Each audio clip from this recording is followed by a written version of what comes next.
Salam jumpa Bapak Ibu Saudara sekalian di mana Anda berada hari ini. Kita masuk dalam program seri pengajaran firman Tuhan. Shalom kami sampaikan dari tempat pemulihan Rumah Pemulihan Segala Bangsa, The House of Restoration for All Nations, yang terletak di Desa Kembe 1, Kabupaten Minahasa, Sulawesi Utara. Hari ini kita akan lanjutkan seri pengajaran firman Tuhan kita yang berseri, dan hari ini kita masuk pada seri yang kelima dengan tetap judul Imamat Rajani atau Royal Priesthood.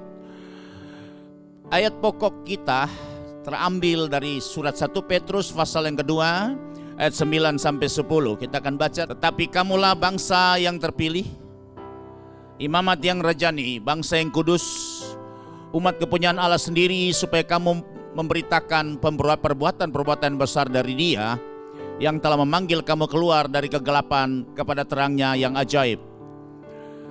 Kamu yang dahulu bukan umat Allah, tetapi yang sekarang telah menjadi umatnya, yang dahulu tidak dikasihani, tetapi yang sekarang telah beroleh belas kasihan. Demikian ayat pokok kita dengan tema Imamat Rajani.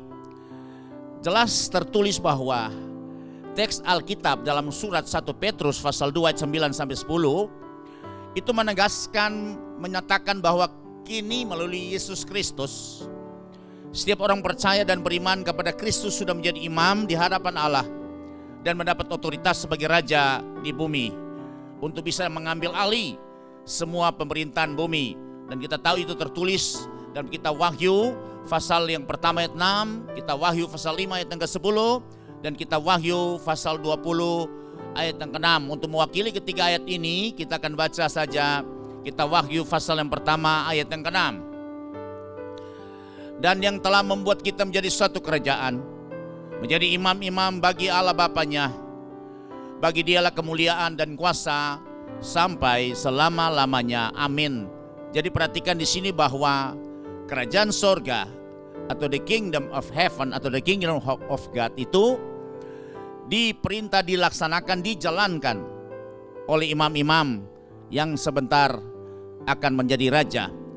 Kemudian juga melalui Yesus Kristus, yaitu kita yang telah dipanggilnya bukan hanya di antara orang Yahudi, tetapi juga dari antara bangsa-bangsa lain yang bukan Yahudi, untuk terpilih masuk dalam panggilan tertinggi ini menjadi imam dan raja.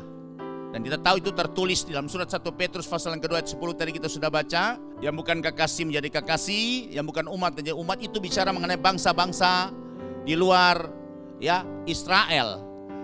Dan lebih jelas lagi kita akan lihat dalam surat Roma pasal yang ke-9 ayat 24 sampai dengan ayat yang ke-26.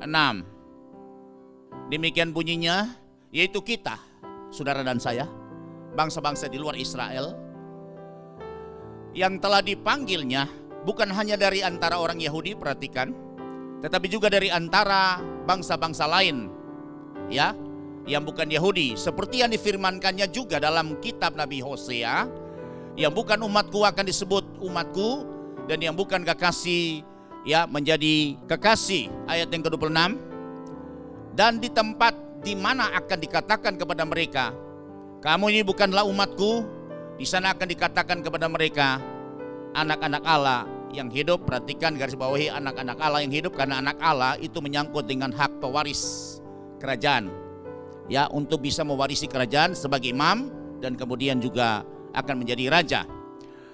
Dan kita tahu persis dalam surat 1 Petrus pasal 2 ayat 9 itu telah diuraikan bagaimana identitas panggilan kita yang beriman kepada Kristus. Ada 4 identitas yang kita punyai.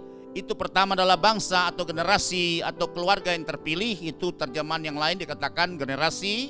Kemudian juga terjemahan yang lama dikatakan juga menjadi keluarga yang terpilih. Berarti tidak terkecuali semua, besar kecil tua muda, perempuan laki-laki, apapun posisi kita di masyarakat, di dalam gereja pelayanan kita, atau profesi apapun juga, strata apapun kita dalam kelompok masyarakat, dari mana asal kita, dari suku, ras dan antar golongan, tetap kita memiliki panggilan yang sama untuk masuk di dalam panggilan tertinggi mulia ini, untuk menjadi imamat yang rajani. Itu status yang kedua. Dan yang ketiga menjadi bangsa yang kudus, artinya bangsa yang dipisahkan ya dari dunia ini dikhususkan untuk rencana Tuhan bisa digenapi lewat bangsa ini dan termasuk saudara dan saya, karena kita dipanggil untuk bisa dapat menggenapi semua rencana Tuhan, dan kita dipanggil juga untuk tujuannya Tuhan. Kita diciptakan untuk kepentingannya Tuhan dan menjadi umat kepunyaan Allah sendiri. Luar biasa status kita, identitas kita. Untuk apa? Supaya kita bisa dipercayakan dalam panggilan tertinggi ini membangun sistem kerajaan sorga di bumi dengan sistem pemerintahan keimamatan rajani. Haleluya. Yang lalu pada pertemuan pembahasan kita pada yang pertama itu pada tanggal 5 September tahun 2021 kita telah belajar mengenai struktur kerajaan sorga di bumi.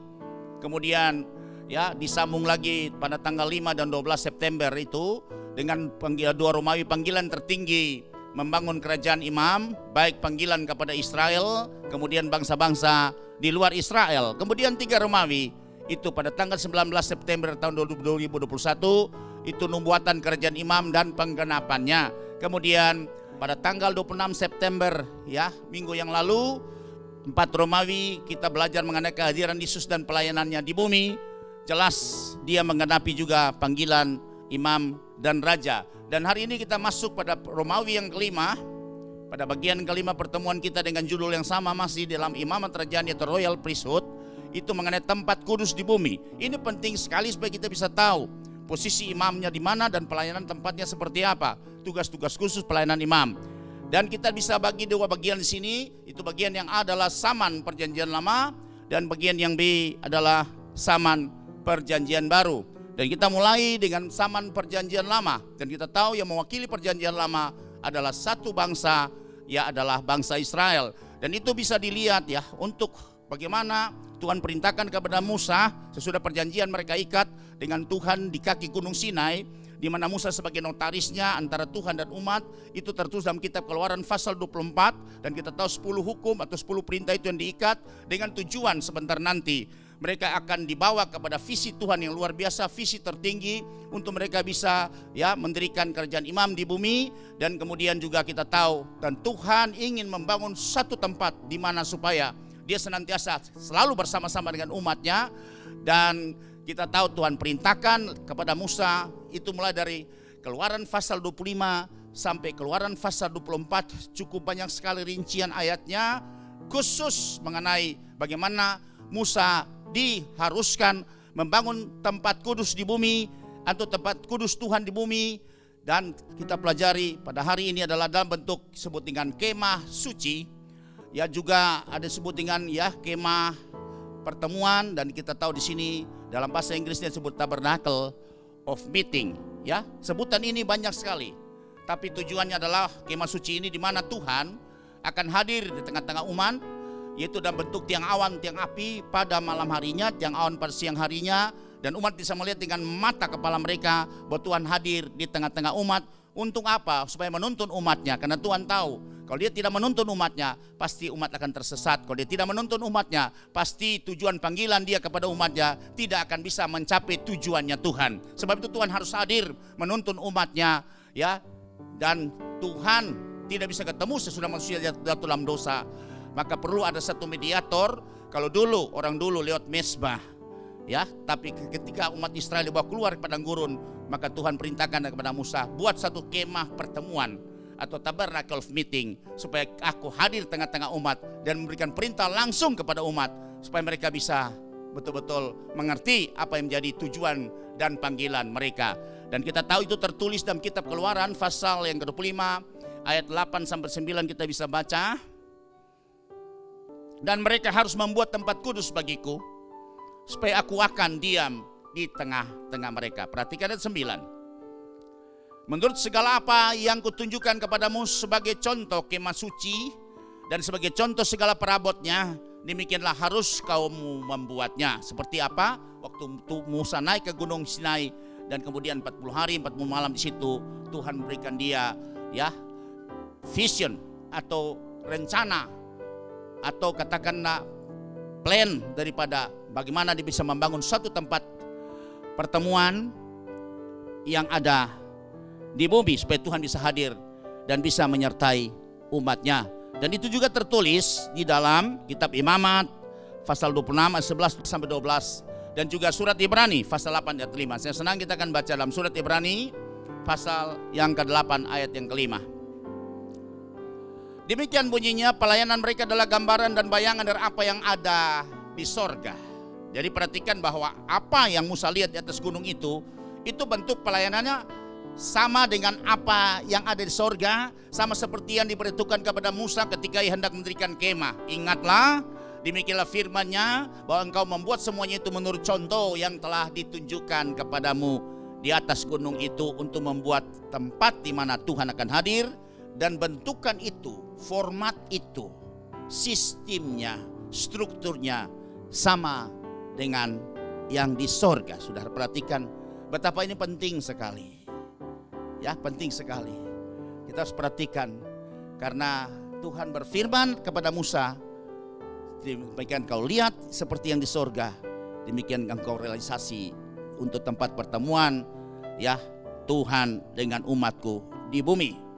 Dan kemudian kita perhatikan di sini pada poin yang kedua, pada zaman ya Israel, dikatakan di sini bahwa kemah pertemuan ini kalau sudah pelajari itu terdiri dari 3 daerah atau bagian, yaitu A adalah halaman. Ya, jadi halaman ini itu tidak pakai atap, hanya ada pagarnya. Dan pagarnya tuh tingginya 5 hasta. Kalau dikalikan dengan 1 hasta 45 cm, berarti tingginya adalah 2 meter 25. Jadi berarti orang yang di luar pagar tidak bisa lihat ke dalam, dan orang dalam pagar juga tidak bisa keluar. Tapi dia tidak memiliki atap. Ya, dia tidak memiliki atap, hanya tiang-tiang dan kemudian diikat pakai tali dan memasuki pintu disebut dengan ya pintu gerbang untuk masuk di dalam halaman, itu disebut dengan halaman.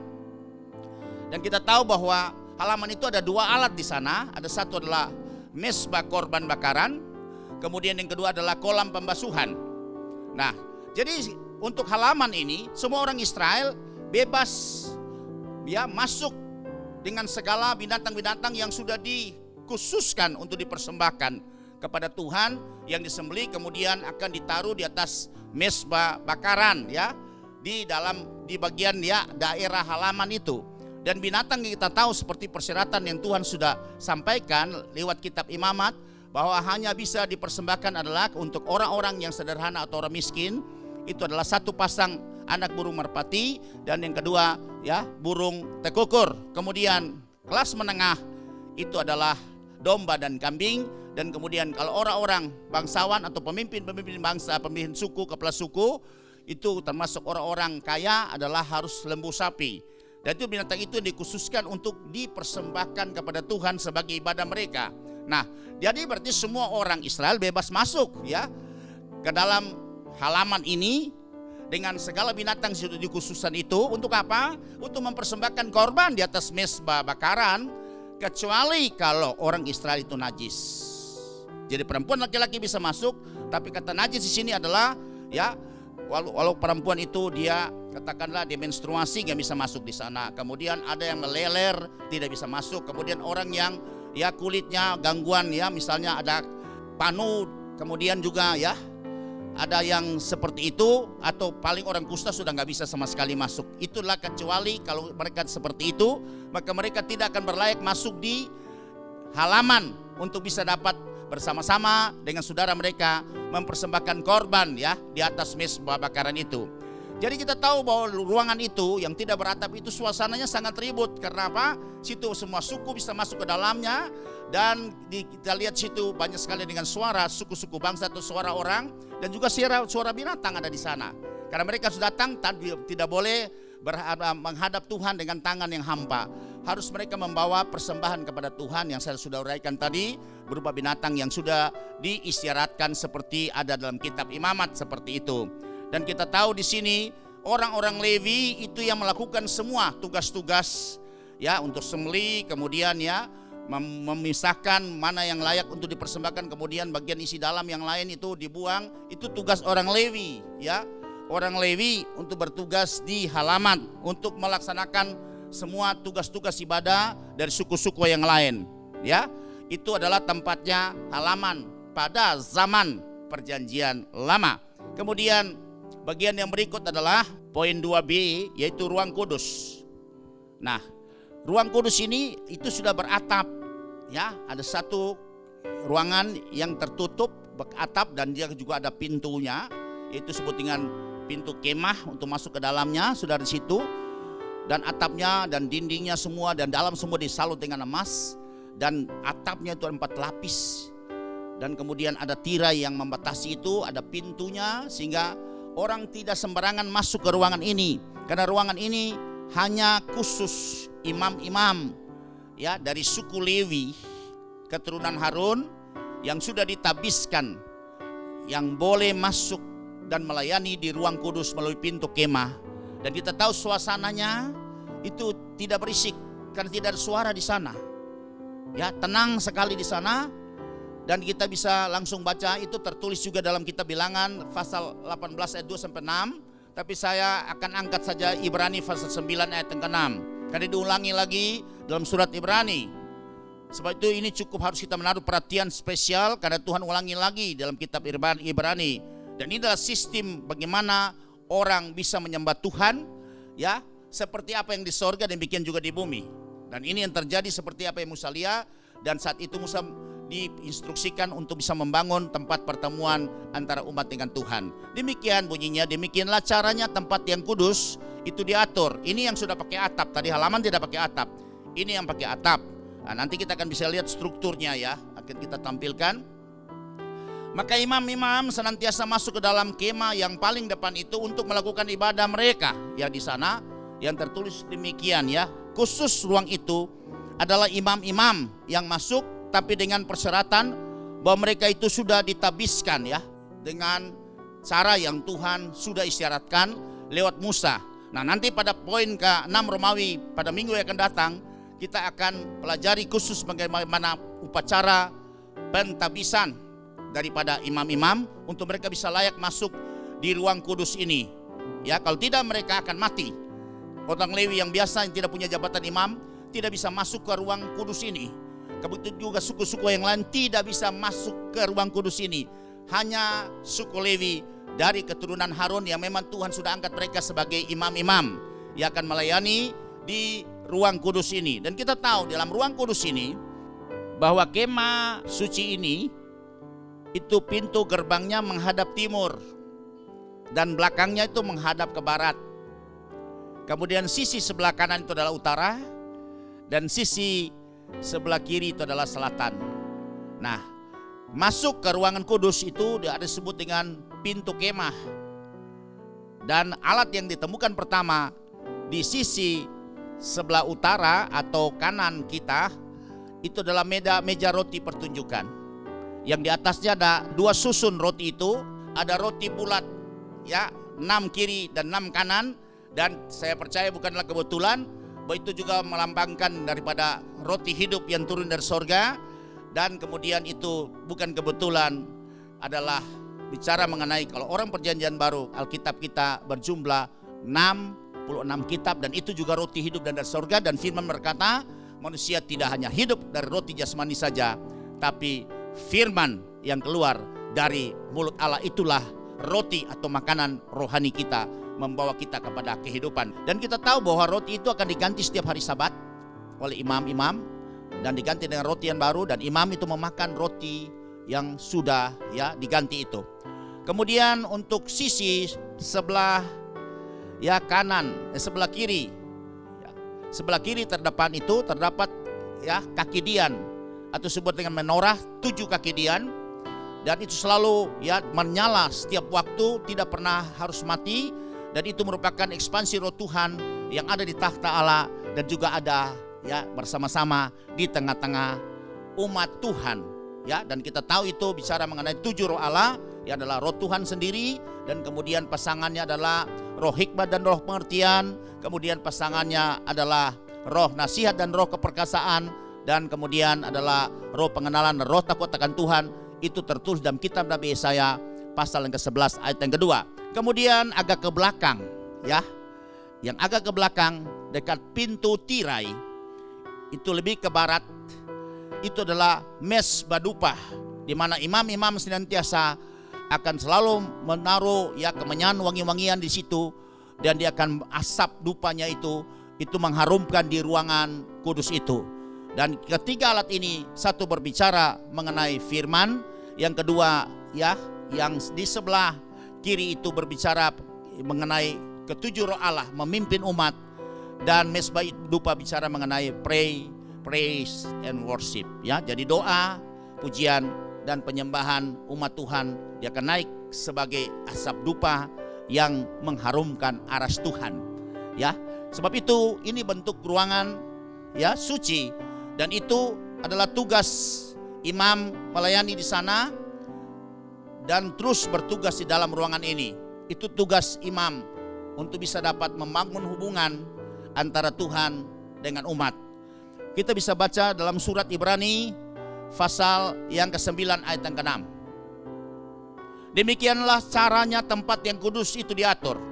Maka imam-imam senantiasa masuk ke dalam kemah yang paling depan itu untuk melakukan ibadah mereka ya, seperti itu. Dan itu juga tertulis dalam kitab Bilangan pasal 18 ayat 2 sampai ya dengan yang ke-6. Kemudian kita masuk pada bagian yang ketiga ya, ada satu ruangan yang sangat tertutup rapat, itu disebut dengan ruang Maha Kudus.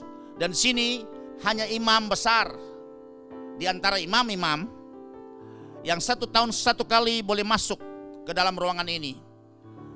Dan suasana di dalam ruangan ini penuh dengan hadirat dan kemuliaan Tuhan. Ya, sebab itu saudara perhatikan, ruangan ini tidak boleh sembarangan imam masuk. Kan itu ada tabut di dalamnya yang dijaga oleh satu pasang kerup yang ada di atas tabut itu. Dan kemudian tabut itu penuh dengan hadirat dan kemuliaan Tuhan. Sebab imam itu harus masuk ke dalam ya, ruangan ini 1 tahun 1 kali. Itu secara khusus dia harus mempersiapkan diri. Dia harus membawa korban persembahan, yaitu darah anak domba, menghapus dosa umat. Dan yang kedua juga satu untuk menghapus dosanya. Sebab kalau imam masuk ke dalam ruangan ini, imam besar masuk ke dalam ruangan ini, dan dia tidak layak di dalamnya, maka dia akan mati di sana. Sebab itu ketika imam masuk, maka pinggangnya diikat tali, ya, diulurkan di dalam ruang kudus. Dan kemudian jubah imam itu pada ujungnya itu ada dia pakai gering-gering, saudara. Sehingga kalau dia masuk, pasti kalau dia masih bergerak di dalam, itu dari ruang kudus masih bisa didengar oleh imam-imam bahwa imam besar masih hidup dan masih melakukan aktivitas ketemu dengan Tuhan di ruang Maha Kudus itu. Tapi kalau sudah ada suaranya, tidak suaranya, beberapa waktu mereka menunggu dan tidak ada lagi ya suara atau gerakan-gerakan bunyi yang ada di dalam ruang Maha Kudus ini, maka otomatis bahwa imam besar itu di dalam ruang Maha Kudus itu dia telah mati karena ada sesuatu yang dia buat pelanggaran atau ketidaklayakan, dia tidak kudus atau tidak tahir ketika dia masuk di ruang Maha Kudus itu. Sehingga imam yang ada di ruang kudus itu akan menarik talinya untuk supaya diseret keluar tubuh jasad daripada imam besar yang sudah mati di ruang Maha Kudus. Betapa Tuhan sangat ketat sekali dengan persoalan aturan ini. Berarti tempat kudus ini bagi Tuhan itu adalah hal yang sangat penting. Dan juga berarti jabatan keimaman itu jabatan yang sangat strategis dan jabatan yang menentukan mati hidup baik imam itu sendiri maupun umat yang dipimpinnya. Ini demikian ya yang kita pelajari dari pelajaran kita mengenai imamat rajani. Ya, kita lanjut pada bagian yang ketiga. Dari zaman Perjanjian Lama, keimamatan itu menurut peraturan Harun. Yang kita bisa melihat itu dalam kitab Keluaran pasal 28 ayat yang pertama. Engkau harus menyuruh abangmu Harun bersama-sama dengan anak-anaknya datang kepadamu dari tengah-tengah orang Israel untuk memegang jabatan imam bagiku.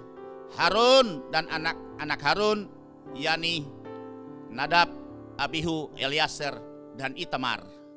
Dan kita tahu Alkitab mencatat bahwa ya Nadab, Abihu itu mati di ruang kudus karena menyelenggarakan ibadah dengan menggunakan api asing, saudara. Berarti Tuhan ketat, saudara perhatikan. Ini di tempat kudus mereka dibunuh oleh Tuhan. Mereka mati karena mereka ya teledor, tidak menghormati kekudusan Tuhan. Dan mereka semau-maunya melaksanakan tugas keimaman di dalam ruang kudus ini dengan membawa api asing masuk ke dalamnya. Sehingga mereka mati di sana. Nadab dan Abihu kemudian diganti oleh Eliezer dan Itamar. Nah, kemudian kita bisa lihat juga di dalam surat Ibrani, itu pasal yang ke-7 ayat yang ke-11. Ya, bagaimana keimamatan di dalam zaman perjanjian lama atau Israel itu menurut peraturan Harun. Perhatikan, itu berbeda ya dengan zaman perjanjian baru. Demikian karena itu, andai kata oleh imamat Lewi telah tercapai kesempurnaan, sebab karena imamat itu umat Israel telah menerima Taurat, apakah sebabnya masih perlu seorang lain ditetapkan menjadi imam besar menurut peraturan Melkisedek, dan yang tentang dia tidak dikatakan menurut peraturan Harun. Jadi ini untuk keimamatan pada perjanjian baru yang di dalamnya saudara dan saya. Tapi keimamatan daripada orang perjanjian lama dalam hal ini diwakili oleh Israel dengan segala sukunya, itu adalah lewat keimamatan daripada Harun yang adalah keturunan dari suku Lewi. Ini ada perbedaannya. Kemudian yang keempat daripada zaman perjanjian lama, bahwa tempat pelayanan daripada semua imam itu hanya ada di kemah pertemuan atau kemah suci itu. Ya, di dalam tabernacle of meeting, tidak kemana-mana imam, ada di situ saja. Tempat mereka melayani Tuhan sebagai perantara antara umat dengan Tuhan, membawa korban persembahan daripada semua suku-suku Israel, dan tugas pelayanan mereka, tempat pelayanan mereka hanya di sekitar kemah pertemuan atau kemah suci. Ya, nah sekarang kita akan masuk ke bagian yang B, adalah zaman perjanjian baru. Nah, zaman perjanjian baru saudara, B1 kita masuk tempat kudus Tuhan di bumi. Ini kalau tadi adalah kemah pertemuan atau sebut dengan kemah suci atau sebut dengan tabernacle of meeting, tapi untuk orang perjanjian baru tempat kudus Tuhan di bumi adalah tubuh kita. Nah, saudara, ini berbeda, saudara lihat ini. Ya, sebab itu saudara ini menjadi pembanding, kita bisa perhatikan, bukan lagi satu tempat gedung yang kita kenal di perjanjian lama. Ada berapa variasi tempat ibadah, tempat kudusnya Tuhan. Ya, ada tabernakel Musa, kemudian tabernakel Daud, kemudian juga ada bait Salomo, kemudian juga ada bait Serubabel, kemudian bait yang Serubabel yang direnovasi oleh Herodes di zaman Tuhan Yesus, tambah bilik kanan bilik kiri disebut dengan bait Herodes. Dan sesudah itu dirontokkan bait itu 70 tahun sebelum Yesus naik ke sorga. Dan kemudian karena apa? Karena untuk orang-orang perjanjian baru, buat tempat kudus Tuhan untuk hadir di bumi itu adalah di tiap-tiap pribadi orang percaya, atau sebut dengan tubuh kita. Itu adalah bait Allah dan roh Allah diam di dalamnya. Ayat terkenal kita baca dalam surat 1 Korintus pasal yang ketiga ayat 16-17, dan kita akan sambung pada 1 Korintus pasal 6 ayat yang 19 dan yang ke-20. Demikian bunyinya, tidak tahukah kamu bahwa kamu adalah bait Allah dan bahwa roh Allah diam di dalam kamu? Ayat yang ke-17, jika ada orang yang membinasakan bait Allah, maka Allah akan membinasakan dia, sebab bait Allah adalah kudus dan bait Allah itu ialah kamu dan saya. Haleluya saudara. Tolong lihat perbedaannya. Ini sangat signifikan, sehingga bukan gereja lagi atau gedung saudara. Tapi bait Allah sesungguhnya pada orang perjanjian baru adalah pribadi-pribadi yang sudah ditebus oleh Tuhan Yesus. Dan sudah lahir baru dari air dan Roh Kudus, maka dia akan jadi bait Allah, tempat kediaman Allah yang kudus, yaitu roh Allah akan diam di dalam hidup orang itu. Kita akan baca lagi dalam 1 Korintus pasal yang ke-6 ayat yang ke-19, yang ke-20 dan yang ke-20. Demikian bunyinya, atau tidak tahukah kamu bahwa tubuhmu, perhatikan tubuh, kalau kita tuh tubuh kita berarti tubuh kita itu. Makanya ayat berkata, persembahkanlah tubuhmu sebagai persembahan yang hidup, kudus, yang berkenan.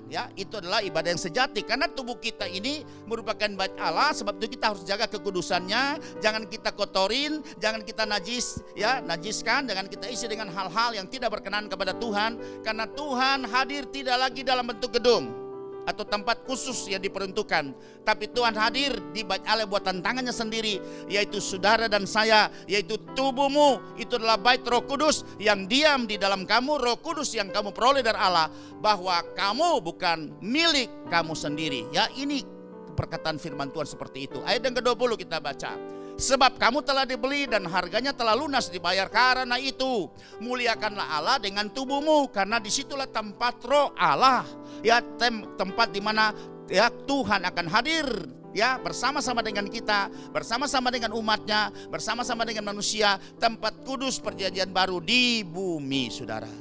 Supaya sudah bisa mengerti, sehingga kita bisa menjaga semua kehormatan ini, karena Tuhan ingin hadir ya dalam hidup kita. Ya, sebab itu saudara lihat betapa luar biasa, saudara. Orang perjanjian baru tuh punya berkat luar biasa. Kalau Israel, Tuhan cuma ada di atas mereka dalam bentuk tiang api. Ya, kalau zaman Injil, saudara, Tuhan ada di sekitar umatnya. Tapi sesudah kisah para rasul sampai kita wahyu, bahwa Tuhan ada di dalam umatnya. Ya, di dalam manusia batinia mereka, Roh Allah bertahta, dan kita sebagai bait Allah yang hidup di akhir zaman ini. Haleluya, saudara. Ya, sebab itu saudara, ya, kita bisa tahu ya juga di dalam surat 2 Korintus pasal yang kelima ayat yang pertama itu dia pakai istilah kemah. Nah, demikian bunyinya. Karena kami tahu bahwa jika kemah tempat kediaman kita di bumi ini dibongkar, kemah itu bicara mengenai tubuh kita mengalami kematian. Allah telah menyediakan satu tempat kediaman di sorga bagi kita, satu tempat kediaman yang kekal, yang tidak dibuat oleh tangan manusia. Jadi pada surat 2 Korintus ini Tuhan bicara bahwa tubuh kita itu merupakan kemah di mana Tuhan hadir di situ. Tapi satu saat, karena kita akan mengalami kematian atau kemah itu dibongkar, maka Tuhan sudah siapkan satu kemah yang kekal, yang abadi, bukan buatan tangan manusia lagi, tapi buatan Allah sendiri, untuk kita akan tinggal hidup bersama-sama dengan Tuhan itu di kerajaan 1000 tahun yang kekal. Haleluya, saudara. Ya, sebab itu saudara, dalam Injil Yohanes pasal yang kedua ayat 19 sampai 21, di mana Tuhan waktu itu menyucikan bait Allah. Karena bait Allah itu sudah dikotori sebagai sarang penyamun, harusnya ya katakanlah halaman atau serambi kiri kanan itu dibuat supaya bangsa-bangsa ya di luar Israel, atau disebut dengan Gentiles atau proselit yang sudah percaya ya, seperti orang Yahudi percaya, yang seperti agama orang Yahudi itu bisa datang juga ibadah di tempat itu dalam bait Allah. Tapi mereka tidak ambil ya, telah berebut tempat itu untuk jadikan tempat jual beli di situ. Ya, jual beli orang-orang yang akan membawa persembahan datang ke mesbah Tuhan di situ. Nah, makanya Tuhan menyucikan bait Allah, dan Tuhan katakan kamu buat tempat ini telah menjadi sarang penyamun. Ayat yang ke-19 demikian dari Injil Yohanes pasal yang kedua. Jawab Yesus kepada mereka, rombak bait Allah ini dan dalam 3 hari aku akan mendirikannya kembali. Ini perkataan Tuhan, perkataan profetik ketika dia sudah mengusir semua orang, dijungkir balik, mereka jualan semua, ya berhamburan semua orang, penukar uang di dalamnya. Semua binatang diusir keluar dari bait Allah, dan kemudian mereka katakan, apa kuasamu ya sehingga engkau melakukan hal yang seperti itu. Terus kemudian Tuhan katakan dengan perkataan profetik seperti ini, bongkar rombak bait Allah ini dan dalam 3 hari aku akan mendirikannya kembali. Pada ayat yang ke-20, lalu kata orang Yahudi kepada mereka, 46 tahun orang mendirikan bait Allah ini, dan engkau dapat membangunnya dalam 3 hari. Nah, mereka tanyakan karena mereka ya menerima dengan perkataan secara harafiah, tapi mereka nggak tahu bahwa Tuhan berbicara profetik ke depan, bahwa bait Allah akan terjadi transformasi dari yang fisik akan menjadi yang roh. Ya, sebab itu dimulai dengan apa? Dia sendiri, yaitu Yesus sendiri, dan kita bisa baca di ayat yang ke-21. Tetapi yang dimaksudkannya dengan bait Allah ialah tubuhnya sendiri. Dari situ saudara, maka terciptalah bait Allah berikut lewat ya mati, dikuburkan dan bangkit bersama-sama dengan Yesus. Maka kita akan jadi bait Allah yang berikut, supaya Roh Allah hadir di dalam hidup kita di tempat kudus yang disediakan oleh Tuhan. Haleluya, untuk bersama-sama dengan kita. Itu perbedaannya, sudah perhatikan bahwa kalau tadi di dalam perjanjian lama dengan orang Israel, bahwa tempat kudus mereka itu berupa ya tabernacle of meeting atau kemah suci atau kemah pertemuan. Tapi untuk tempat kudus perjanjian baru adalah tubuh kita yang sudah ditahirkan, dikuduskan ya, kemudian menjadi tempat kediaman Roh Tuhan itu sendiri. Itulah kemah tempat kudus di bumi bagi orang perjanjian baru. Kemudian kita bisa melihat juga bagian yang kedua sama. Kemah pertemuan, kalau tadi ya bentuk tabernakel itu ada 3 bagian atau 3 daerah. Di perjanjian baru juga sudah lihat kemah pertemuan juga terdiri dari 3 bagian, yaitu 2A halaman, dan ini berbicara menunjuk kepada manusia jasmani atau tubuh. Dan kita tahu tubuh itu sering yang mendominasi tubuh kita adalah dikuasai oleh keinginan daging. Makanya perlu mesti matikan daging. Itu lewat seperti tadi mesbah korban bakaran, harus dimatikan daging kita di situ. Kemudian juga harus dibasuh dari semua kenajisan, semua dosa-dosa pelanggaran, kesalahan kita baik pada masa lalu maupun juga moyang kita yang mengikuti kita sejak kita dilahirkan dari kandungan ibu kita. Dan itu adalah lewat kolam pembasuhan. Dan kita tahu di halaman itu ada 2 alat. Yang satu adalah mesbah korban bakaran, orang menyembelih korban dan mati di sana bersama-sama dengan Yesus. Kita akan mati bersama-sama untuk menyalibkan kedagingan kita, supaya daging itu tidak timbul lagi dan tidak mendominasi hidup kita. Karena kita tahu kedagingan kita itu adalah yang berkuasa adalah hawa nafsu. Nah, sebab itu halaman daripada bait Allah di bumi itu adalah manusia jasmani kita atau tubuh kita yang luar ini, yang kita tahu sangat dikuasai oleh keinginan daging. Dan itu tertulis di dalam Galatia pasal 5 ayat 16 sampai 21 kita akan baca. Maksudku ialah hiduplah oleh roh, maka kamu tidak akan menuruti keinginan daging. Jadi sudah lihat dalam hidup kita itu ada 2 kondisi yang berkuasa, satu manusia roh dan satu manusia daging. Saya istilahkan seperti dalam kita ini ada dua anjing, satu anjing putih dan satu anjing hitam. Jadi tinggal bagaimana saudara kita bisa bagaimana memelihara. Kalau anjing putih atau manusia roh kita diberi makan, dipelihara secara baik, maka dia akan tumbuh kuat, subur, dia menjadi besar dibandingkan anjing yang hitam. Makanya otomatis dia akan bisa mengalahkan yang hitam, sehingga hitam tidak bisa berkuasa atau mendominasi daripada hidup kita. Tapi kalau kita membiarkan yang hitam ini lebih besar, diberi tempat, diberikan kesempatan yang baik, dia mendapat makanan yang cukup, maka pasti dia lebih besar, lebih kuat daripada yang putih, maka dia pasti bisa akan mengalahkan yang putih. Dan itu berbicara mengenai 2 keadaan kita yang ada dalam hidup kita ini, dalam tubuh kita. Yang satu adalah keinginan roh dan satu adalah keinginan daging. Tinggal bagaimana caranya kita memberi makan, memelihara. Apakah keinginan roh kita selalu mendapat suplai makanan yang cukup sehingga dia bisa dapat mengendalikan manusia daging kita, atau kita sudah matikan manusia daging kita ketika manusia roh kita mendominasi hidup kita. Maka disinilah tergantung kita akan melakukan itu, saudara. Sebab itu di sini Galatia jelas Paulus menulis surat kepada orang-orang Galatia, maksudnya ialah hiduplah oleh roh, maka kamu tidak akan menuruti keinginan daging. Sebab keinginan daging itu berbahaya sekali, dan diuraikan di sini pada ayat yang ke-17 dikatakan seperti ini, sebab keinginan daging berlawanan dengan keinginan roh, keduanya bertentangan. Tapi Bapak Ibu harus tahu bahwa tetap Tuhan izinkan ada dalam hidup kita. Ketika kita lahir baru, keinginan daging belum mati. Keinginan daging itu Tuhan biarkan itu sebagai alat uji kita untuk ketaatan kita. Bagaimana kita tetap terus berpihak kepada Tuhan untuk hidup kudus, atau memberikan peluang kepada Roh Kudus untuk mengambil alih mendominasi hidup kita, atau kita memberikan kesempatan juga kepada keinginan daging ini yang syarat dengan hawa nafsu. Maka pasti kita akan tidak bisa bertumbuh dan kita menjadi orang yang gagal dan kalah. Tergantung saudara. Sebab itu Paulus menulis surat kepada orang-orang Galatia, keinginan daging itu berlawanan dengan keinginan roh, dan keinginan roh berlawanan dengan keinginan daging, jelas. Karena keduanya bertentangan, sehingga kamu setiap kali tidak melakukan apa yang kamu kehendaki. Nah, makanya sudah lihat di sini, ada di dalam hidup kita berjalan bersama-sama. Walaupun sudah lahir baru, tapi keinginan ini tetap ada sebagai alat uji sekali lagi untuk menguji ketaatan dengan kesetiaan kita. Apakah kita mau berpihak sebagai bangsa yang kudus, pribadi yang kudus kepada Allah, atau kita hidup katakanlah menyesuaikan dengan semua situasi, atau kita lebih cenderung memberikan kesempatan untuk keinginan daging bertumbuh dalam hidup kita. Maka kita menjadi orang yang kalah dan tidak bisa akan bertumbuh ke arah Kristus untuk menjadi pada gilirannya menjadi serupa dan segambar dengan Yesus. Ayat yang ke-18. Akan tetapi jikalau kamu memberi dirimu dipimpin oleh roh, maka kamu tidak akan hidup di bawah hukum Taurat. Hukum Taurat bicara kedagingan kita, semua yang menyangkut dengan lahiriah kita. Ayat yang ke-19.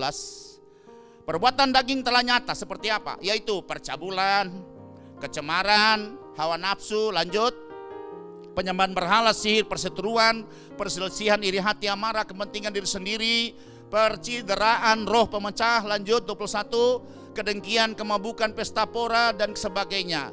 Terhadap semuanya itu kuperingatkan kamu seperti yang telah kubuat dahulu, bahwa barang siapa melakukan hal-hal yang demikian tadi, semua yang menyangkut dengan keinginan daging ini, ia tidak akan mendapat bagian dalam kerajaan Allah. Perhatikan, berarti pasti dia akan kena diskualifikasi. Dia akan gagal menjadi orang kerajaan. Dia akan gagal menjadi imam-imam yang sebentar nanti akan memerintah bersama-sama dengan Yesus. Dia gagal menjadi imamat yang rajani, saudara.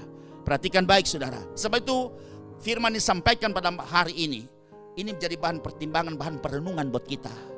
Ya, bagaimana kita dalam hidup ini?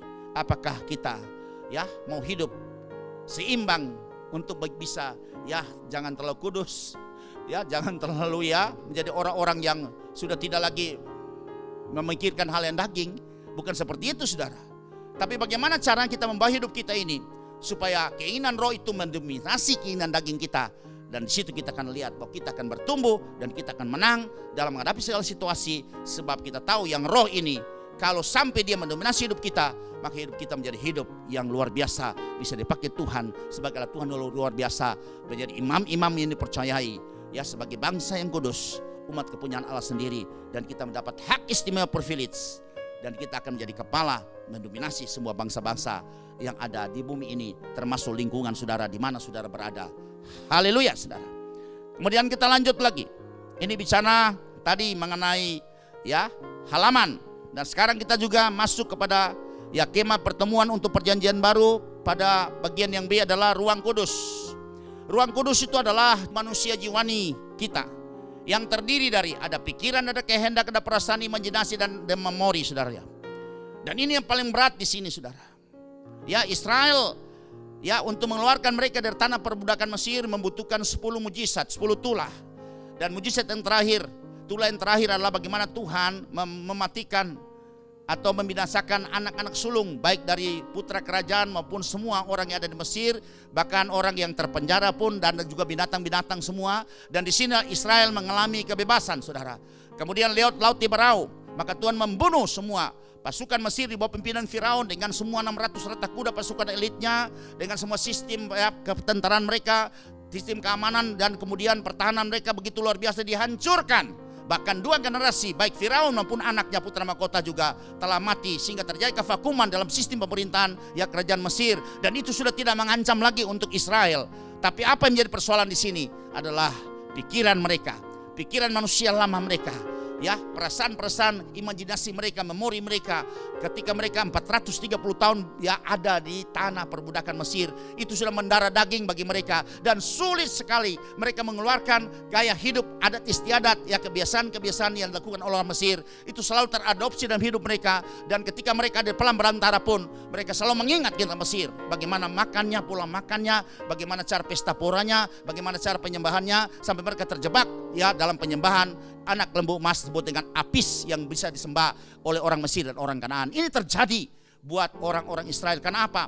Pikiran, kehendak, perasaan, imajinasi, memori mereka masih dikuasai sepenuhnya oleh kebiasaan gaya hidup di Mesir selama mereka ada 430 tahun di Mesir. Sebab itu sudah lihat, secara langsung Mesir untuk bisa dapat membudaki mereka sudah tidak ada lagi, karena Mesir sudah diselesaikan di Laut Tiberau semua. Itu pasukan elit, sehingga Mesir kehilangan kuasa, kevakuman pemerintahan. Harus 2 generasi yang harus memimpin, tapi sekarang terjadi kevakuman karena Firaun yang memerintah saat itu, dan juga anaknya sebagai pewaris takhta juga sudah mati. Kemudian 600 pasukan elit berkuda, belum ditambah pasukan yang lain juga telah ditenggelamkan, telah dimusnahkan di Laut Tiberau, saudara. Tapi apa yang membuat Israel tidak bisa berhasil dalam mereka menuju tanah perjanjian yang sudah diikatkan dengan Abraham, Ishak dan Yakub? Karena pikiran, perasaan Mesir, imajinasi, memori itu yang terus masih menguasai pikiran mereka, dan mereka kalah di sana. Sehingga kita tahu cuma 2 orang dari 3,5 juta orang yang keluar dari tanah Mesir, hanya 2 orang, yaitu Yosua bin Nun dan Kaleb bin Yefune, dengan generasi 20 tahun ke bawah yang bisa menginjak kakinya di tanah perjanjian, tanah Kanaan. Karena apa, saudara? Mereka tidak bisa mengalahkan pikiran mereka. Sebab itu pikiran itu harus ditundukkan dengan apa?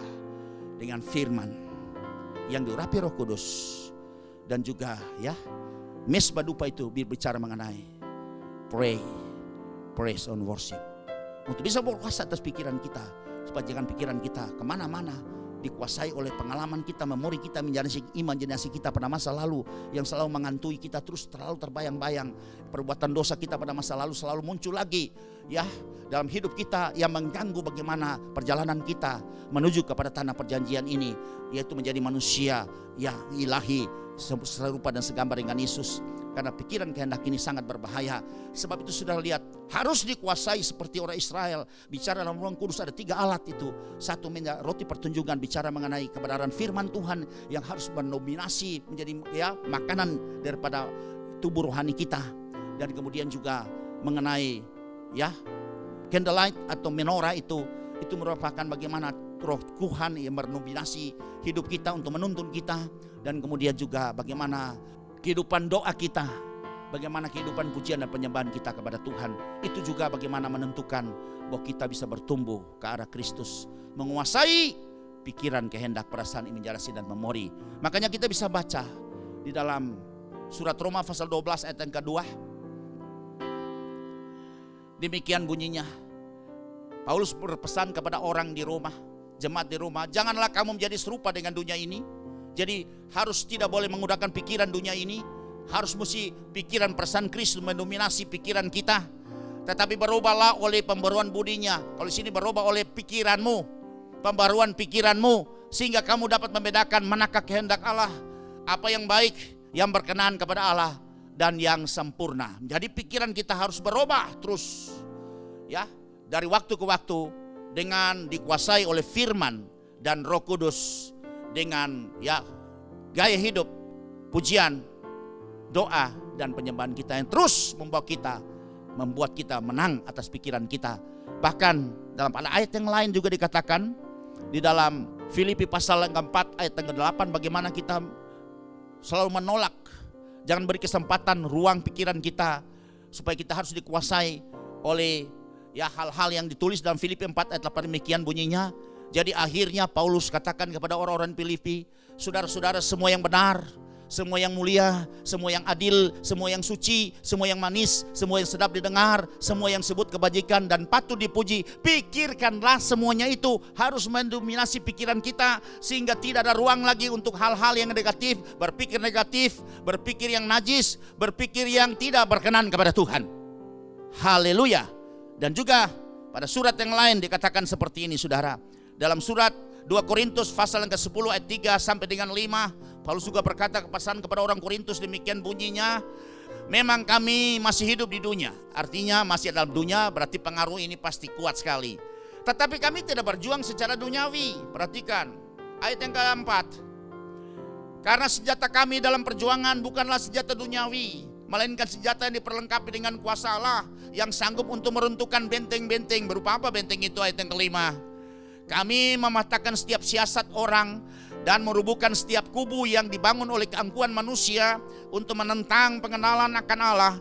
Kami menawan segala pikiran yang duniawi itu, pikiran-pikiran yang betul-betul yang membuat kita menjadi orang yang tidak bisa berkenan kepada Tuhan, yang membuat kita selalu pasti bisa akan gagal, tersandung, dan menaklukkannya pikiran-pikiran negatif, pikiran-pikiran yang najis, pikiran-pikiran yang jahat itu kepada Kristus.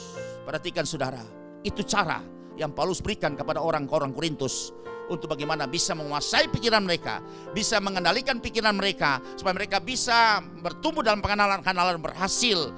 Maka harus tawan pikiran mereka, tawan itu kepada Kristus. Harus apa? Ditawan dengan pikiran dan perasaan Kristus, harus mendominasi pikiran kita. Haleluya, haleluya saudara. Dan kita akan jadi orang yang menang, karena kita bisa menaklukkan pikiran kita. Haleluya. Ya, medan pertempuran kita paling berat adalah pikiran, saudara.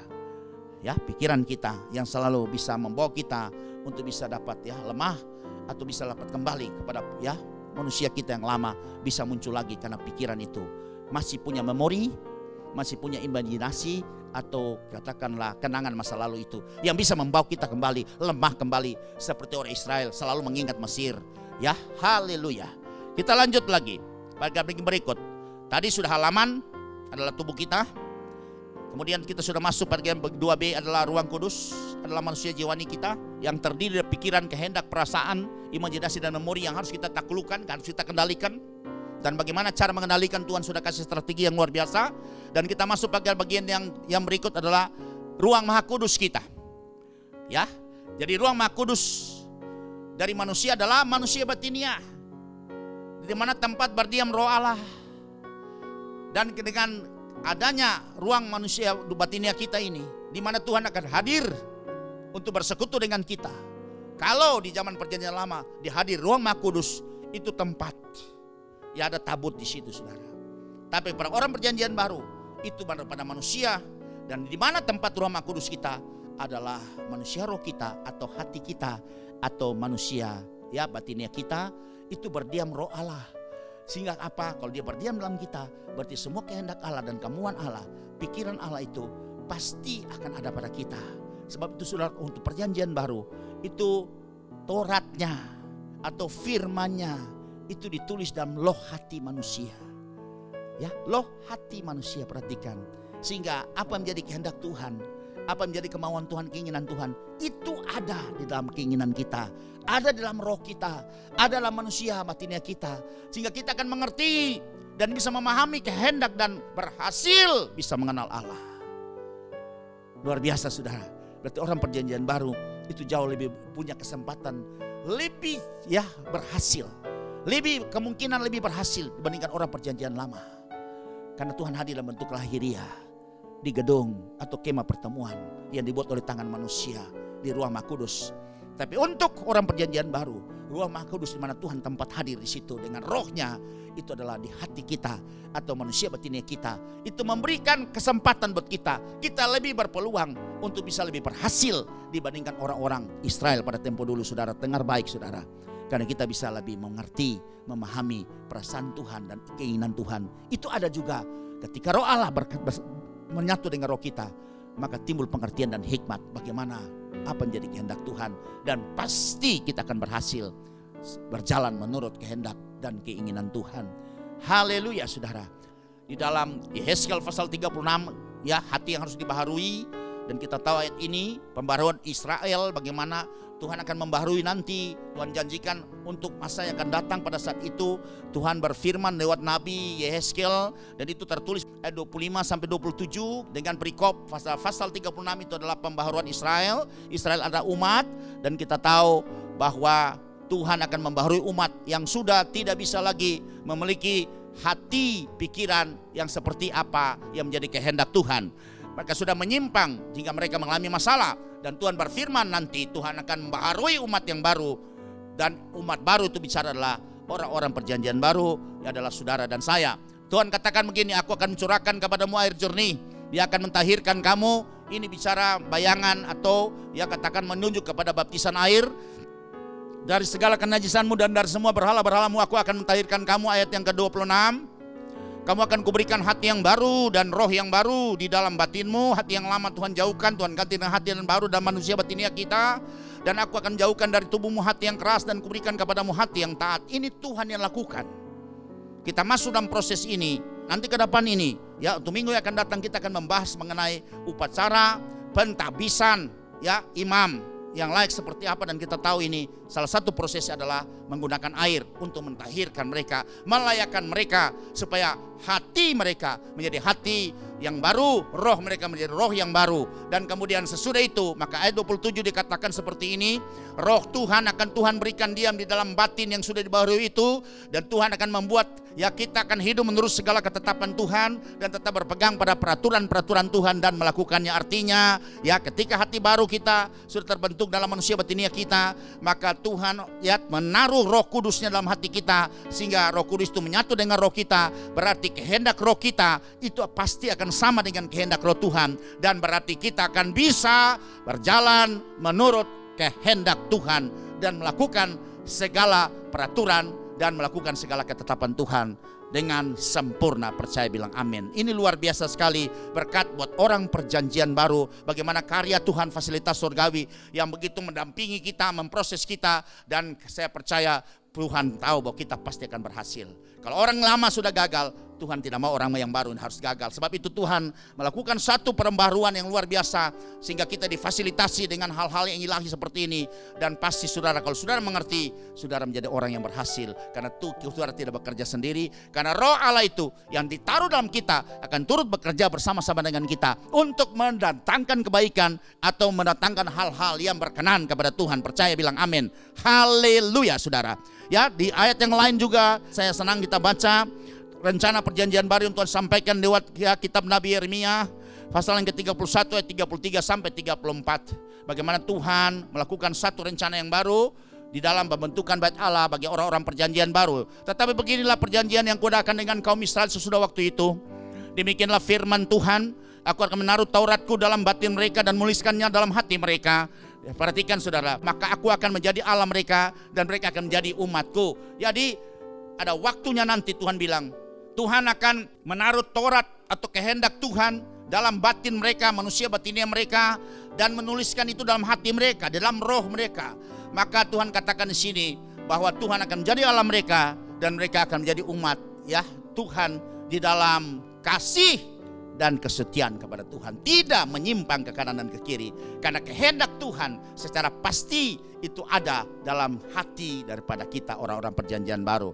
Percaya, bilang amin. Haleluya saudara. Itu beda dengan perjanjian lama. Kehendak Tuhan nanti 1 tahun 1 kali, ketika ya imam besar bawa keluar dalamnya 2 loh batu dibacakan bahwa ini kehendak Tuhan ya. Kemudian akhirnya mereka banyak yang gagal dan berkembanglah hukum itu menjadi ya hukum Taurat dengan jumlah yang sangat banyak sekali, 613 ya poinnya, di mana 365 adalah larangan dan 248 itu adalah perintah saudara. Sehingga Israel tidak berdaya dalam persoalan ini, mereka gagal melakukan itu semua. Tapi untuk orang perjanjian baru, perhatikan secara baik saudara, buat Tuhan memfasilitasi kita secara luar biasa.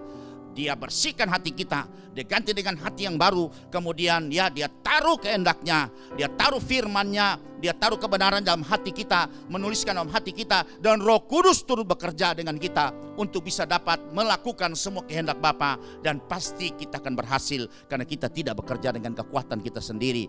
Haleluya. Itu yang ya surat Filipi 4:13 katakan, segala perkara dapat kutanggung dalam Tuhanku Yesus Kristus senantiasa berikan kekuatan kepadaku, sehingga aku pasti akan berhasil dan pasti bisa akan melewati dengan kemenangan bukan karena aku yang hebat, tapi kemenangan yang daripada Tuhan. Percaya, bilang amin. Kemudian kita lanjut lagi ya, kalau dalam surat Ibrani situ jangan jelas juga ditulis saudara, dalam Ibrani juga ditulis bagaimana Tuhan merencanakan hal yang baru. Tapi kita lanjut sekarang pada bagian ya yang ketiga dari zaman perjanjian baru. Kalau tadi kita tahu perjanjian lama itu keimamatan itu menurut peraturan Harun, tapi keimamatan orang perjanjian baru itu menurut peraturan Melkisedek. Ya, Melkisedek adalah imam besar, imam Allah Ta'ala, yang ketika ya Abraham pulang mengalahkan Kedorlaomer CS dan dia menyongsong ya Abraham, dan Abraham mempersembahkan 1/10 daripada hasil ya jarahan semua itu. Dan di situ kita melihat persepuluhan itu berlangsung sampai hari ini. Jadi persepuluhan itu ada sebelum Taurat saudara. Dia tidak tergantung Taurat, karena Abraham itu hidup belum ada Taurat saudara. Ya, sebab itu Melkisedek imam Allah Ta'ala, imam Allah yang maha tinggi, itu ditulis di dalam surat Ibrani pasal 7 ayat yang ke-11 sampai dengan ayat yang ke-28. Saya senang kita harus baca habis. Penting sekali. Ya, penting sekali ini. Karena banyak kita tidak mengerti, karena kita terjebak kembali kepada keimamatan Harun. Padahal kita sudah tidak lagi tidak ada ya di bawah peraturan keimamatan Harun, keimaman kita, tapi keimamatan kita itu di bawah peraturan Melkisedek. Dan tertulis dalam surat Ibrani pasal yang ke-7 ayat 11 kita akan baca sampai ayat yang ke-28. Karena itu andai kata oleh imamat Levi, perhatikan, telah tercapai kesempurnaan, sebab karena imamat itu umat Israel telah menerima Taurat, apakah sebabnya masih perlu seorang lain? Siapa dia? Yesus ditetapkan menjadi imam besar menurut peraturan apa? Bukan Harun, saudara perhatikan, tapi menurut peraturan Melkisedek. Dan tentang dia tidak dikatakan menurut peraturan Harun. Jelas. Jadi keimamatan perjanjian baru berubah dari peraturan Harun menjadi peraturan Melkisedek. Dan Melkisedek imam besarnya itu adalah Yesus Kristus. Ayat yang ke-12.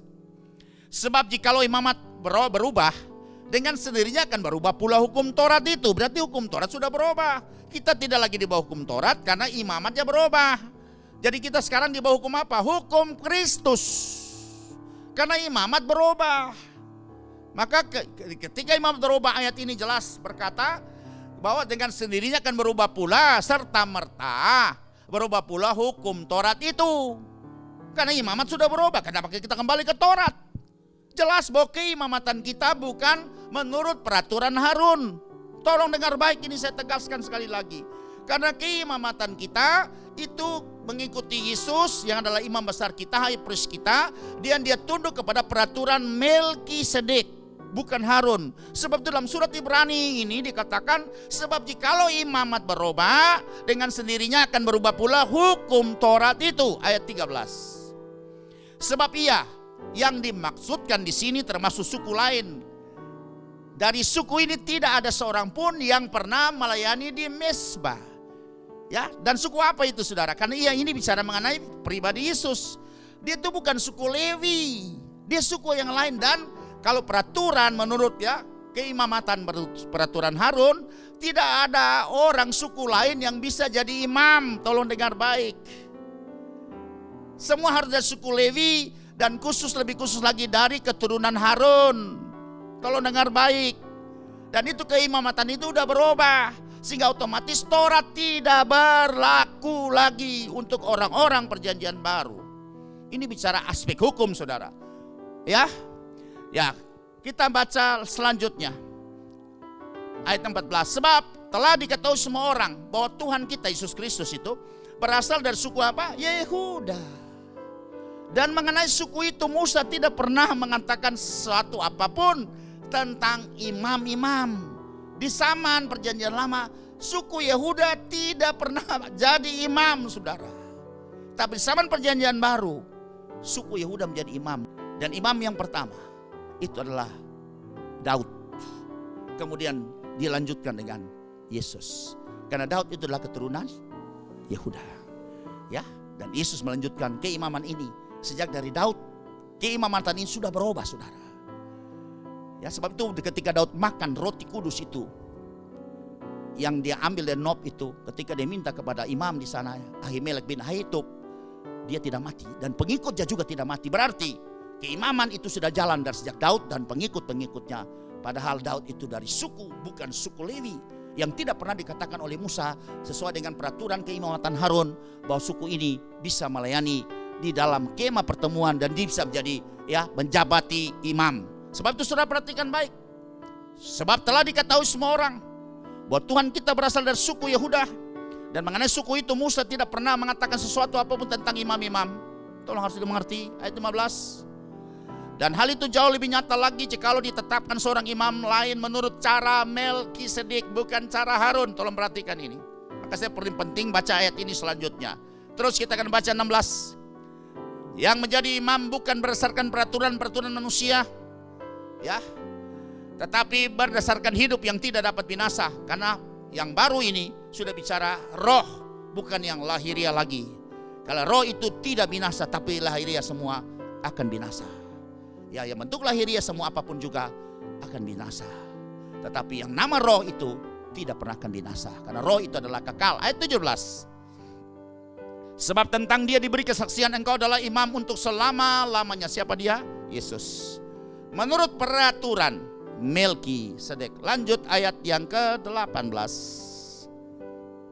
Memang suatu hukum yang dikeluarkan dahulu dibatalkan kalau hukum itu tidak mempunyai kekuatan dan karena itu tidak berguna. Dia sudah lihat berarti hukum Taurat tidak punya kekuatan lagi. Berarti sekarang tidak berguna. Masa kita kembali lakukan Taurat? Tolong renungkan ini. Ya.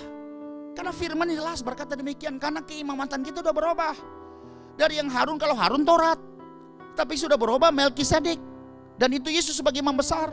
Maka perubahan itu terjadi. Sehingga ini tidak bisa lagi mengikat kita untuk orang-orang perjanjian baru. Haleluya, tolong mengerti saudara. 19. Sebab hukum Taurat sama sekali tidak membawa kesempurnaan. Tolong garis bawahi, hukum Taurat tidak membawa kesempurnaan, bahkan mematikan. Tetapi sekarang ditimbulkan pengharapan yang lebih baik, yang mendekatkan kita kepada Allah, bisa menjadi serupa dan segambar dengan Yesus. Ayat 20. Dan sama seperti hal ini tidak terjadi tanpa sumpah, memang mereka telah menjadi imam tanpa sumpah. Ayat 21.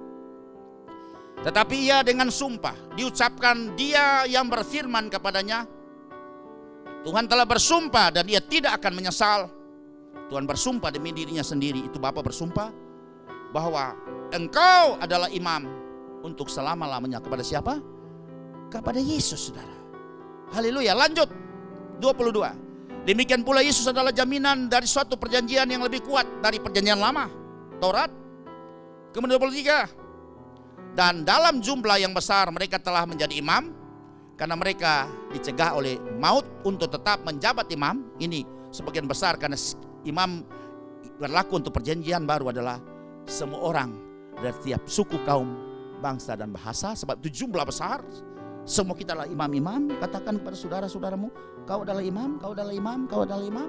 Luar biasa jabatan yang mulia ini, jabatan tertinggi dan hormati, karena imam adalah pelaksana rencana Tuhan di bumi. Luar biasa, saudara. Nabi mewakili Tuhan dan iman itu pelaksananya. Apa saudara nggak terhormat? Haleluya, saudara. Presiden Jokowi itu adalah pelaksana dari semua kehendak yang memberi kuasa kepada rakyat Indonesia lewat Majelis Permusyawaratan Rakyat. Karena kekuasaan tertinggi dipegang oleh rakyat dan dilaksanakan oleh Majelis Permusyawaratan Rakyat dan diserahkan itu kepada Presiden Republik Indonesia, saudara. Dan dia menjadi orang yang terhormat, kan diberi kepercayaan luar biasa. Demikian juga saudara dan saya. Ya, dipercayakan oleh Bapa di sorga, Raja di atas segala raja, penguasa sorga, penguasa langit, penguasa bumi, memberikan suatu kepercayaan kepada kita untuk melaksanakan rencananya, membangun kerajaan sorga di bumi dengan sistem pemerintahan adalah imam-imam, dan saudara dan saya itu adalah imam-imamnya. Apa saudara tidak merasa terhormat dan tersanjung? Ya, menjadi terpuji. Saudara tolong perhatikan ini, rebut hak istimewa ini luar biasa, menjadi umat kesayangan Tuhan di antara segala bangsa, di antara segala apapun juga. Ayat 24. Tetapi karena ia tetap selama-lamanya, imamatnya tidak dapat beralih kepada orang lain. Ini sudah baku, saudara, sudah paten. Yesus terakhir tidak bisa berubah lagi. Kalau dulu dari Musa berubah lagi, tapi sekarang tidak berubah lagi. 25. Karena itu ia sanggup juga menyelamatkan dengan sempurna semua orang yang oleh dia datang kepada Allah. Jadi dia sebagai perantara, sebagai pontifex, menjembatani orang bisa datang kepada Tuhan, ketemu dengan Bapa di sorga. Dan juga Bapa bisa ketemu dengan umatnya lewat perantara imam ini, yaitu Yesus. Sebab ia hidup senantiasa untuk menjadi pengantara mereka. Haleluya, saudara. Antara manusia dengan Bapa dan Bapa dengan kita. Haleluya. Ayat yang ke-26. Sebab imam besar yang demikianlah yang kita perlukan. Bukan yang Musa, yang Harun punya kelemahan, yaitu yang saleh, tanpa salah cacat celah, tanpa nodah, yang terpisah dari orang-orang berdosa, dan lebih tinggi daripada tingkat-tingkat sorga. Saudara perhatikan, ini imam yang menjadi imam besar kita, dan kita menjadi imam-imamnya. Luar biasa, beda saudara sama orang perjanjian lama. Oh, kenapa kita balik kepada perjanjian lama? Imamnya terbatas, ya, tapi kita memiliki imam besar, bukan seperti Harun, tapi Yesus Kristus sebagai imam besar. Dan dia adalah pribadi yang luar biasa, lebih tinggi dari semua tingkat-tingkat, bukan yang ada di bumi, di sorga Yesus lebih tinggi. Ayat yang ke-27. Yang tidak seperti imam-imam besar lain, perhatikan, yang setiap harus mempersembahkan korban untuk dosanya sendiri, dan sudah itu barulah untuk dosa umatnya tiap hari itu lakukan itu. Sebab hal itu telah dilakukannya satu kali untuk selama-lamanya. Yesus membawa hidupnya, membawa darahnya masuk lewat tempat kudus itu, maka tirai terbelah itu membuktikan dia membawa itu korban persembahan, dan akhirnya untuk sekali dan sampai selama-lamanya, tidak ulangi lagi, saudara. Kalau orang Israel lewat keimaman Harun harus berulang-ulang mempersembahkan, membawa anak domba jantan untuk menghapus dosa pribadinya dan dosa umatnya. Tapi kita satu kali, anak domba Allah itu telah mempersembahkan darahnya, hidupnya untuk kelepasan kita, dan sekali untuk selama-lamanya. Dia sebagai imam besar, dia membawa darahnya sendiri, dan kemudian itu menghapus dosa segala manusia, sehingga kita berlayak sekarang menjadi imam-imam besar, imam-imam, untuk bisa membawa persembahan kudus kepada Bapa. Haleluya. ketika ia mempersembahkan dirinya sendiri sebagai korban. Ayat yang terakhir 28. Sebab hukum Taurat menetapkan orang-orang yang diliputi kelemahan menjadi imam besar, kayak Harun dan seterusnya, ya, Harun, Nadab, Abihu, Itamar, Eliezer. Tetapi sumpah yang diucapkan kemudian daripada hukum Taurat menetapkan anak itu Yesus yang telah menjadi sempurna sampai selama-lamanya. Percaya, bilang amin saudara. Haleluya. Dan kemudian pada poin yang keempat, kalau tadi tempat pelayanan imam-imam itu juga sekitar, ya, di sekitar kemah pertemuan, kemah suci. Tapi tempat pelayanan untuk imam-imam perjanjian baru itu unlimited. Mulai dari Yerusalem bicara rumah tangga, kemudian seluruh Yudea bicara, ya, lingkungan kita bekerja, mungkin komunitas kita, entah sekolah, pekerjaan kita, dan Samaria itu wilayah seberang, dan terakhir tanpa batas sampai ke ujung bumi. Berarti tempat pelayanan imam-imam perjanjian baru adalah seluruh bumi, saudara. Kalau tempat pelayanan imam-imam di zaman perjanjian lama, menurut peraturan Harun, itu hanya di sekitar kemah pertemuan, mengurus hanya untuk suku-suku Israel. Tapi keimaman kita, tempat kita adalah seluruh dunia, sampai ke ujung bumi, untuk mengurus, menjadi perantara antar semua umat manusia dan setiap kaum suku, ya, bahasa dan bangsa, untuk dapat, ya, dibawa sebagai persembahan hidup kudus yang berkenan kepada Tuhan. Itulah imam perjanjian baru. Seperti amanat agung berbunyi, ya, ayat Matius 28 ayat 19 sampai 20 dikatakan seperti ini.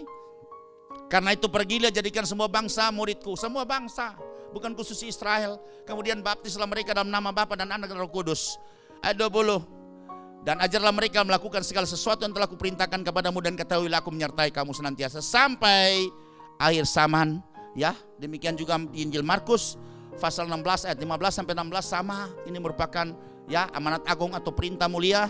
Lalu ia berkata kepada mereka, pergilah ke seluruh dunia. Berarti tugas keimamatan kita adalah bukan sekitar saja, ya, untuk suku-suku seperti keimamatan Harun hanya untuk khusus suku-suku Israel, tapi keimamatan kita orang perjanjian baru sampai ke seluruh bumi, sampai ke seluruh dunia, sampai ke ujung bumi. Beritakanlah Injil kepada segala makhluk. Ayat 16. Siapa yang percaya dan dibaptis akan diselamatkan, tapi siapa yang tidak percaya akan dihukum. Demikianlah keimamatan kita, orang-orang perjanjian baru, tempat pelayanan kita tanpa batas sampai ke ujung bumi.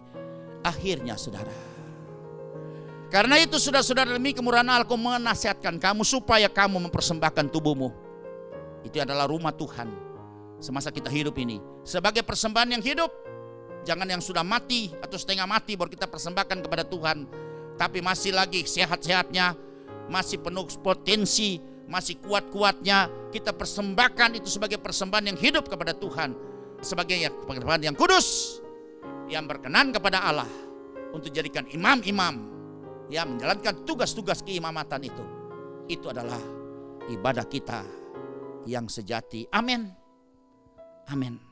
Haleluya. Berbahagia setiap orang yang mendengar firman Tuhan, menerima, memeliharanya dalam hatinya dan melakukannya. Kita akan masuk pada acara perjamuan kudus. Bapak Ibu siapkan roti dan anggur. Betapa besar kasih pengampunanmu Tuhan, tak kau pandang hina hati yang hancur. Ku berterima kasih kepadamu ya Tuhan, pengampunan yang kau beri pulihkanku.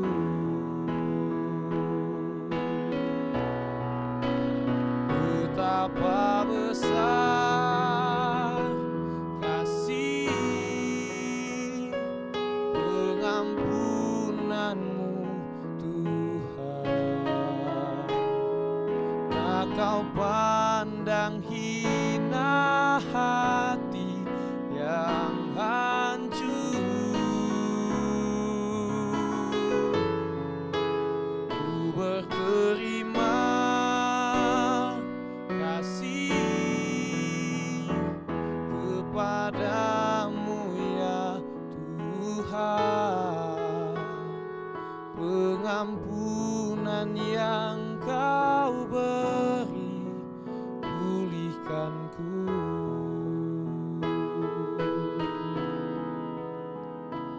Pengampunan yang Kau beri, pulihkan ku.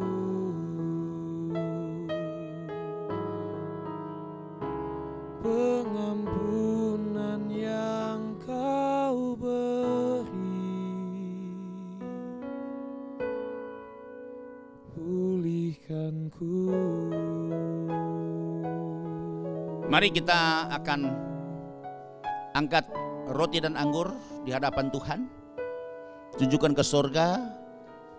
Bapak Ibu yang ada dimanapun berada yang mengikuti program ini. Dan kita akan memberkati roti dan anggur ini. Bapa, di hadapanmu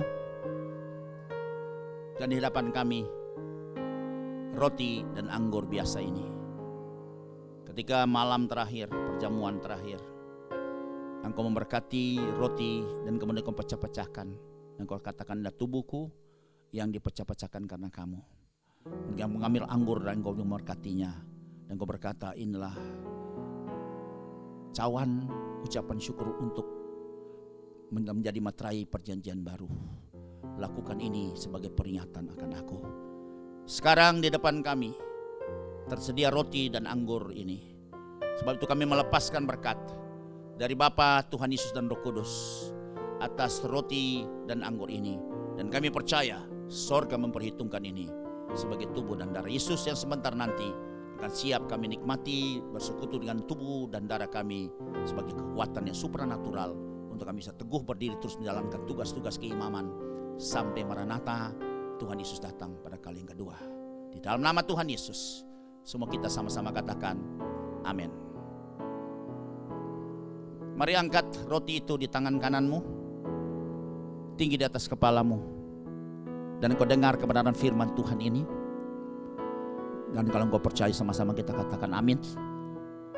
Dan dengan ucapan syukur di dalam nama Tuhan Yesus kita akan makan roti ini bersama-sama, yang adalah tubuh Yesus. Demikian kata firman Tuhan. Bukankah roti yang sekarang berada di tangan kanan kita, tinggi di atas kepala kita, yang telah dipecah-pecahkan, adalah persekutuan dengan tubuh Yesus? Amin. Di dalam nama Tuhan Yesus, dengan rasa hormat kita akan memakannya.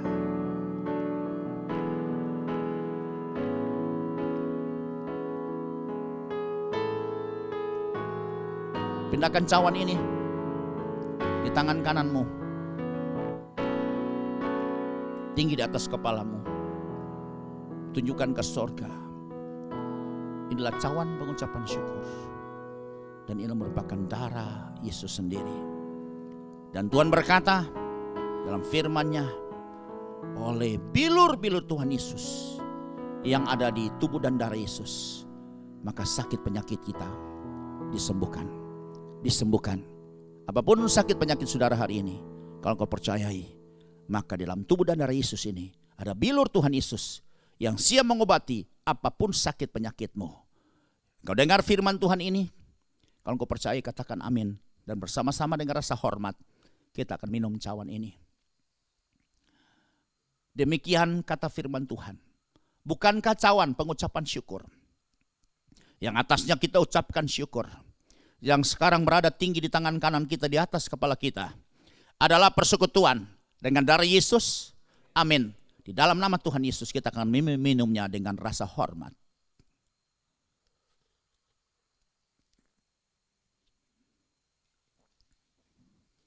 Haleluya. Mari kita bersyukur atas tubuh dan darah Yesus yang sudah menyatu dengan tubuh dan darah kita. Ada kekuatan yang baru, Ada hal-hal ilahi yang menguatkan kita. Ada mujizat yang terjadi, ada kesembuhan yang terjadi, ada pemulihan yang terjadi, ada kelepasan yang terjadi. Oh, rasyik takaramahatari arabasanna karabatahara. Mari bersyukur dengan menggunakan bahasa roh. Ramasiri hanari baharaya raibasirala ria ramasirala. Oh, ramarala nanarala.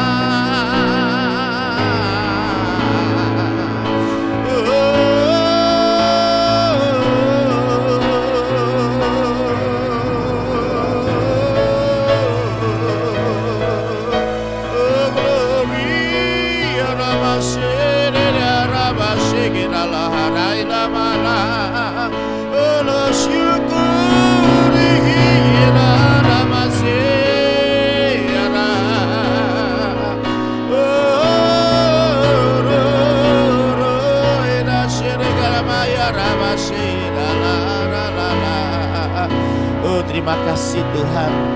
Terima kasih Tuhan buat seluruh firman buat hari ini